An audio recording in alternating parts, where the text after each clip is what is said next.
Hello everyone and welcome back to NextGen ICT. This is HTML Day 11, and today we're going to learn something that makes tables much more powerful. In this lesson, we'll learn how to merge table cells using two important attributes, COLSPAN and ROWSPAN. Let's get started. Before using COLSPAN or ROWSPAN, let's start with a simple table. I'm going to create a table with a border and some padding. Now I'll add the first row. Inside this row, I'll add three table headings: Name, Math, and Science. Next, I'll add a second row. Inside this row, I'll add a student name and 2 marks. Save the file and refresh the browser. Right now, every cell occupies 1 row and 1 column. This is the normal behavior of a table. Now, let's talk about COLSPAN. The word COLSPAN means column span.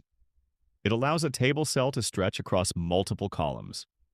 This is commonly used for totals, notes, or headings. Let's see how it works. I'm going to add a new row at the bottom of the table. Inside this row, I'll create one table data cell. Now, instead of letting this cell take only 1 column, I'll add COLSPAN. This means this cell will cover 3 columns. Inside the cell, I'll write total marks. Save the file and refresh the browser. Notice how this single cell stretches across the entire table. This is COLSPAN in action. Now, let's talk about ROWSPAN. ROWSPAN means row span. It allows a table cell to stretch vertically across multiple rows. This is often used when data belongs to multiple rows. Let's try it. I'm going to modify the table a bit. In the first data row, I'll add ROWSPAN to the name cell. This means the name cell will cover 2 rows. Now I'll add another row below it with just marks. Save the file and refresh.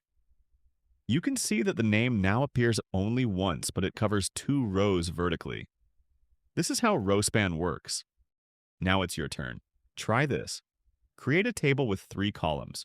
Use COLSPAN in 1 row. Use ROWSPAN in 1 column. Pause the video and practice.